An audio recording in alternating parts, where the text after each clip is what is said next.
بسم الله الرحمن الرحيم، والحمد لله رب العالمين، والصلاة والسلام على سيدنا محمد وعلى آله وصحبه وسلم أجمعين، فصلوا عليه وسلموا تسليم. رمضان كريم، كل عام وأنتم دائما بخير، كل عام والأمة الإسلامية أجمعين بخير وفي أحسن حال، كل عام وبلدنا الغالية مصر دائما وأبدا يا رب بخير وسلام وفي أحسن حال. رمضان كريم على جميع الشعوب الإسلامية وعلى بلدنا الغالية بورسعيد والنادي المصري دائما يا رب بخير. نتكلم النهارده ان شاء الله معاكم عن مباراة النادي المصري وفريق سموحة التي انتهت بفوز النادي المصري بثلاثة اهداف مقابل لا شيء.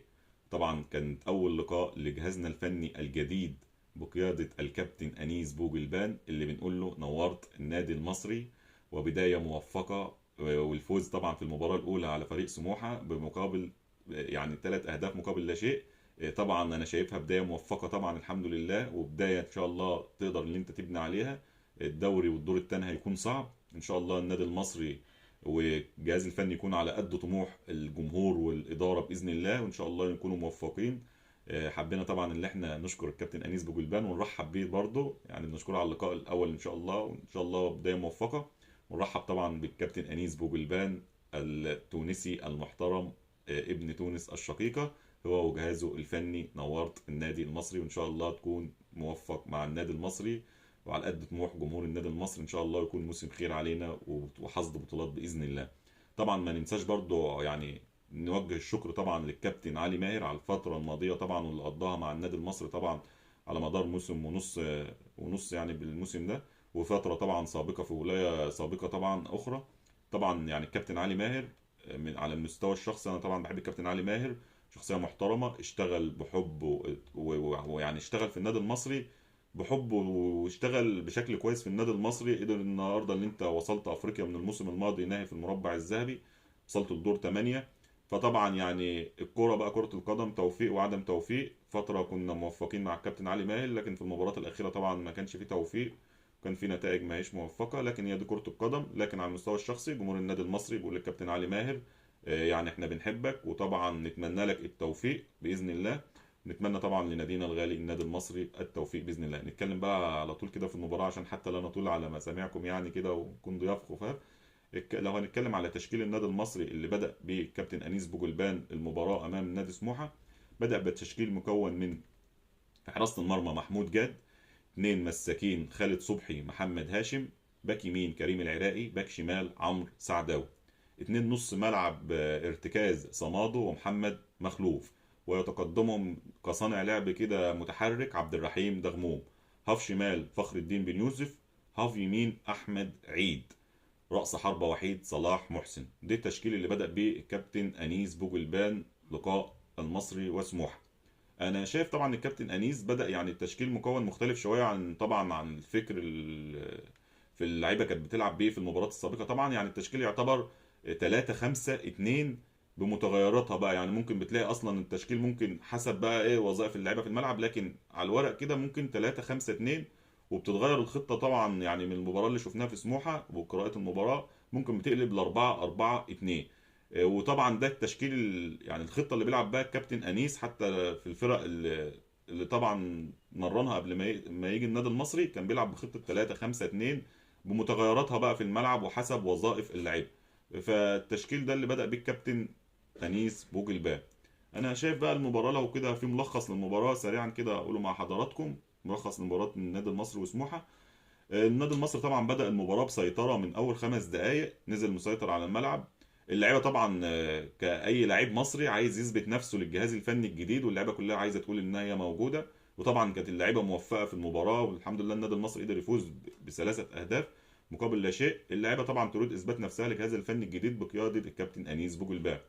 وبكرة دي أول كرة النادي المصري في أول 5 دقايق، كرة يحييها أحمد عيد اللي أنا شايفه واحد من نجوم اللقاء. أحمد عيد انا كنت بتمنى طبعا، انت عندك النهارده باك يمين كريم العراقي واحمد عيد بيلعب باك يمين، وكريم العراقي ما شاء الله مستوى ثابت ولاعيب جوكر بتقدر توظفه في اكتر من مركز، باك يمين نص ملعب ممكن يلعب كمان مساك. فالنهارده لا غنى طبعا عن كريم العراقي في الجبهه اليمين او في اي مركز في الملعب يكون موجود فيه.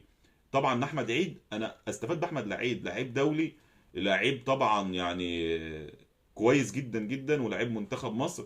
فانت النهارده الكابتن انيس بدايه كويسه، لعب احمد عيد هاف يمين وكان واحد من نجوم اللقاء، لكن ليه عتاب صغير كده على احمد عيد، حته التهور شويه في الانذارات. يعني مباراه الاسماعيلي انذار برده ملوش داعي، ومباراه سموحه برده انذار ملوش داعي. فالحته دي محتاج احمد عيد شويه ان هو يظبط فيها اداؤه شويه، حته الانذارات ديت، وياخد باله منها طبعا، لان الفريق محتاجك وانت محتاج كل مباراه تكون موجود فيها ان شاء الله. يعني الانذارات المجانيه دي بلاها منها شويه، لكن ان شاء الله واحد هيكون من نجوم النادي المصري الفتره الجايه مع الكابتن انيس احمد عيد ان شاء الله، واللعيبه كلها ان شاء الله تكون نجوم وهتظهر بشكل كويس.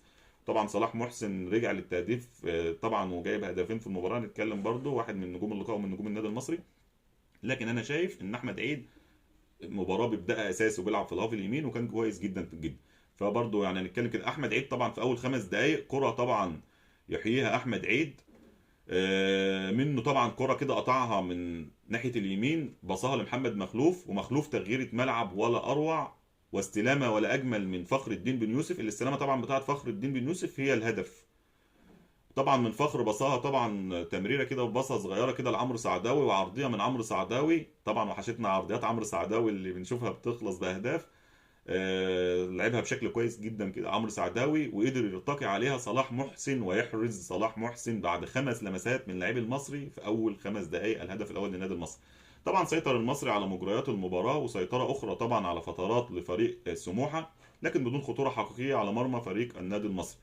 طبعا نظن طبعا ان الشوط الاول ينتهي بتقدم النادي المصري بهدف مقابل لا شيء، لكن صلاح محسن يرفض انتهاء الشوط الاول بهدف واحد ليحرز الهدف الثاني للمصري من تسديده ارضيه من خارج ال 18. والهدف ده طبعا يعني مراوغه جميله جدا من عبد الرحيم دغموم، يمر بقى بمهاره من اكثر من لاعب من فريق سموحه، لينهيها طبعا صلاح محسن بتسديده ارضيه خارج ال 18 كده، ويحرز الهدف الثاني للنادي المصري، وينتهي الشوط الاول بتقدم النادي المصري بهدفين مقابل لا شيء. بدأ الشوط الثاني طبعا بتنظيم دفاعي. طبعا انت كسبان الشوط الاولاني 2-0، اكيد هتنزل انت تنظم دفاعك عشان ما تستقبلش اي اهداف. بدأ بتنظيم دفاعي للنادي المصري، انه طبعا مش عايز يحرز في مرمى اي اهداف. طبعا اجرى الكابتن انيس بوجلبان تغييرات لتنشيط على مدار الشوطين، على مدار الشوط الثاني يعني اجرى 4 تغييرات على مدار الشوط. نزل حسن علي، نزل مصطفى ابو الخير، واحمد علي عامر، وميدو جابر اللي بنقول له حمد لله على السلامه بعد فتره غياب للاصابه، واحد من نجوم النادي المصري، وننتظر ان شاء الله ميدو جابر واحد من نجوم الفريق في الفتره القادمه. والتغيير الرابع هو جون اوبوك. في الدقيقه 91 بقى طبعا من الوقت بدل الضائع من الشوط الثاني، عرضيه من لاعب ما شاء الله. اللاعب ده اتفرجوا عليه ان شاء الله في الفتره القادمه باذن الله، يكون موفق اكتر كمان مع النادي المصري، وان شاء الله ينسجم اكتر كمان. هو مصطفى ابو الخير، لاعب هيكون واحد من نجوم النادي المصري ومن نجوم الدوري. يعني انا شايف ان اللاعب مش عشان الكره العرضيه اللي هو عاملها، لكن لمسته من اول ما نزل، لاعب ما شاء الله عنده ثقه في نفسه، لاعب متاسس كره صح. قدر ان هو يعمل عرضيه من ابو الخير يرتقي عليها جون اوبوكا، اللي بنقول له ايضا الحمد لله على السلامه، واول هدف ليه مع النادي المصري، والهدف الثالث للنادي المصري. وينتهي اللقاء بفوز النادي المصري ب3 أهداف مقابل لا شيء. طبعا بداية مبشرة للجهاز الفني الجديد، ونهاية وراء أروع بفوز المصري ب3 أهداف مقابل لا شيء. فطبعا النادي المصري الحمد لله كان فيه توفيق جدا مع النادي المصري، ولعب أيضا بشكل كويس. كابتن أنيس وظف اللعبة بشكل كويس. إن شاء الله نبني على المباراة دي. عندنا مباراة صعبة إن شاء الله غدا بإذن الله مع فريق مودرن سبورت، فريق يعني بينافس طبعا على في مؤخره الدوري، فمباراه ما هي سهله. انت محتاج ال3 نقط عشان تقرب اكتر من الفرق المقدمه، وتروح الدور الثاني طبعا مع ال9 فرق طبعا، تبقى قريب من الفرق المقدمه ان شاء الله، ويكون النادي المصري باذن الله في مقدمه الفرق اللي بتنافس على ال4 مراكز الاولى باذن الله. لو هندي تقييمات بقى، يعني ممكن نسيب التقييمات بقى للمباراه القادمه باذن الله حتى لا نطيل على مسامعكم يعني. لكن طبعا اللي حصل على نجم المباراه والرجل المباراه هو صلاح محسن لاحرازه الهدفين، طبعا واحد من نجوم اللقاء. وانا شايف معاه برضه احمد عيد، يعني احمد عيد انا شايف ان هو ليه دور في الهدفين، وكان واحد من نجوم اللقاء. لكن حته الانذارات اللي انا بقولها، يا رب احمد عيد ياخد باله من النقطه ديت وتوصل له الرساله. الانذارات المجانيه بلاش منها، انت لعيب كويس، من جمهور النادي المصري منتظر منك المزيد، لاعب دولي ننتظرك ان شاء الله في المنتخب. فحته الانذارات المجانيه دي بلاها منها شويه. وان شاء الله يعني نتمنى الخير والتوفيق لجميع لاعبينا باذن الله في الفتره القادمه والجهاز الفني. لكن انا بشوف ان يعني هد رجل المباراه بقى، طالما صلاح محسن اخذ رجل المباراه من رابطه الانديه، نبقى نديها لاحمد عيد بقى طبعا في حلقتنا، هو رجل المباراه بالنسبه لنا يعني. وطبعا لعيبه المصري كلها نجوم ورجاله، ويعني كلهم نجوم وكلهم يعني ان شاء الله نتمنى طبعا يكونوا على قد ثقه جمهور النادي المصري فيهم باذن الله، ويكونوا موفقين في الفتره القادمه باذن الله. طبعا مباراه نادي مودرن سبورت، النادي المصري انتهى من مباراه سموحه، يعني الكابتن انيس قال مفيش راحه مفيش راحه، بدأ على طول تمرين تاني يوم. الكابتن انيس عايز ان هو ان شاء الله يبدأ يشتغل ويعرف الفرقه اكتر واكتر، طبعا مباراه عن مباراه تعرف الفرقه اكتر.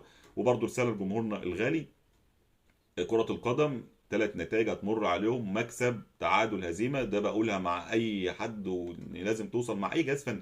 فاحنا بنتمنى طبعا ان الجهاز الفني ان شاء الله يكون موفق. النادي المصري عايز كل مباراة فوز، واحنا عايزين كل مباراة فوز. لكن طبعا يعني ندي الثقة لجهازنا الفني ونسيب الناس تشتغل بقى بشكل كويس. ان شاء الله مباراة عن الأخرى هتلاقي النادي المصري بيظهر بشكل كويس ان شاء الله. اتمنى التوفيق طبعا لفريقنا ولجهازنا، طبعا ادارتنا بقياده مستر كامل ابو علي، طبعا الغالي على كل جمهور النادي المصري، اللي بنقول له كل عام وانت دائما يا رب بخير وفي احسن حال. حمزه كامل ابو علي طبعا ربنا يبارك له فيه يا رب، واحد من جمهور النادي المصري. فطبعا بنقول لهم كل عام وانتم دائما بخير، ربنا يبارك له فيه يا رب وفي عائلته كامله يا رب. طبعا ده كان حديث عن مباراة المصري، وان شاء الله نتكلم معاكم ونكون معاكم ان شاء الله باذن الله في حلقات قادمة ان شاء الله بعد المباراة القادمة. نتمنى ان احنا نكون ضياف خفاف على حضراتكم. وفي اخر كلامنا: وما احلى الكلام بالصلاة والسلام على سيدنا محمد صلى الله عليه وسلم. وشكرا لكم، والسلام عليكم ورحمة الله وبركاته.